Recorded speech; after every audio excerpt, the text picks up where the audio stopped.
Imagine waking up on your 40th birthday. You followed the rules, worked hard, built a career, maybe even a family. You did everything you were supposed to do.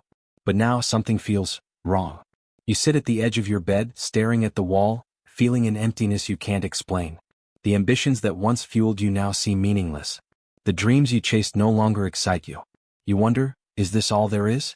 This wasn't just a personal crisis. It was something Carl Jung believed every human must face. Jung, one of the greatest minds in psychology, had it all by his late 30s: fame, success, intellectual recognition. He was Freud's protege, a rising star in psychoanalysis. But then something inside him cracked. He felt lost, directionless. So what did he do? He walked away from Freud, turned inward, and entered a period of intense psychological transformation. It was in this abyss that he made his greatest discovery: life doesn't truly begin until you confront your true self. The world tells us life peaks in our 20s or 30s, that aging is a decline. But Jung disagreed. He said, life really begins at 40. Up until then you are just doing research. And the real question is, have you even started living yet? 2. The psychology of midlife. Why 40 is a psychological rebirth. The first half of life, the persona trap. Jung believed the first half of life is about building the persona, the mask we wear to function in society. From childhood, we're programmed to become someone. Get a good job. Start a family.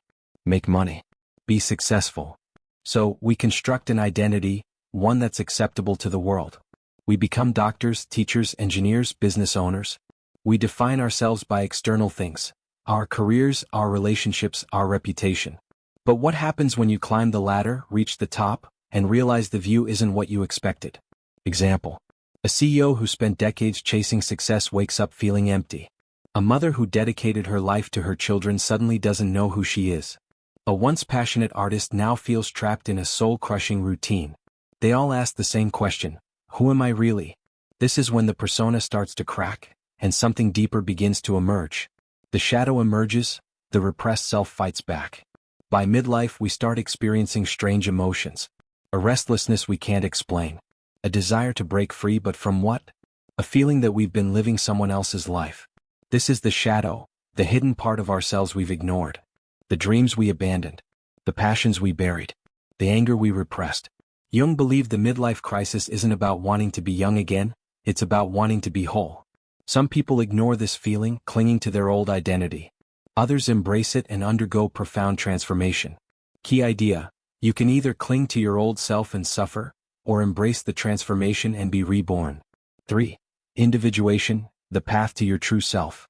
Jung called this process individuation, the journey of integrating all parts of yourself, including the ones you've ignored. Step 1. Confronting the shadow. Jung believed that everything we suppress doesn't disappear, it waits in the unconscious. If we don't face it, it controls us from the shadows. Example. The workaholic who sacrificed their passions feels inexplicable resentment. The devoted parent who ignored their own dreams experiences sudden depression. The strong, independent person who never let themselves be vulnerable feels deep loneliness. The shadow demands to be acknowledged. If we don't face it, it manifests in destructive ways: burnout, addiction, affairs, impulsive decisions. Step 2. Listening to the unconscious. Jung believed that the unconscious communicates with us through dreams, fantasies, and sudden urges. Ever felt drawn to something irrationally, like a new passion, a deep craving for solitude, or an unexplained interest in spirituality? That's not random. That's your unconscious trying to guide you back to yourself. But most people ignore these signals because they don't fit into the logical, structured life they've built. Jung's crisis led him to explore his unconscious through art, mythology, and introspection. This wasn't madness, it was transformation. Step 3. Creating a new identity. Individuation isn't about rejecting your past, it's about evolving. The persona you built was necessary, but now it must expand. The businessman might become a philosopher. The mother might rediscover her own ambitions. The lost artist might return to creativity. This is why many people in their 40s and 50s make radical life changes, switching careers, pursuing passions, moving away from everything familiar. Not because they're lost, but because they're finally finding themselves. Key idea: midlife isn't the end of youth, it's the birth of wisdom. 4. Why most people fear this transformation. Jung warned that most people resist this process because it threatens everything they've built. 1. Fear of losing the old self. People stay in jobs they hate, relationships that suffocate them, or roles that don't fit, because they're afraid of the unknown. 2. Society tells us that aging is decline. Our culture worships youth. But Jung believed aging is when life truly begins, because it's when we finally stop pretending.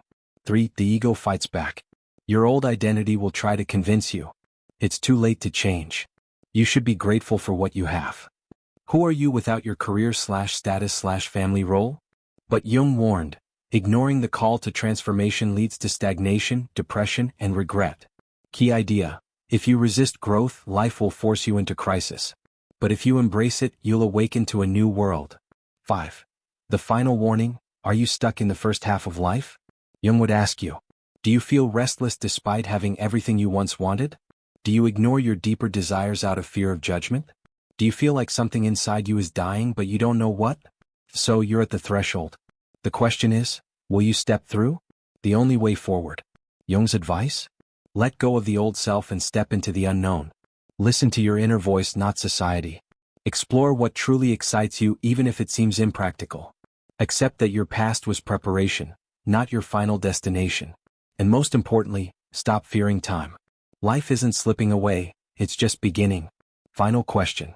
If life truly begins at 40, then ask yourself, has your real life even started yet? This isn't just psychology. It's your life. If this video made you question everything, that's a good sign.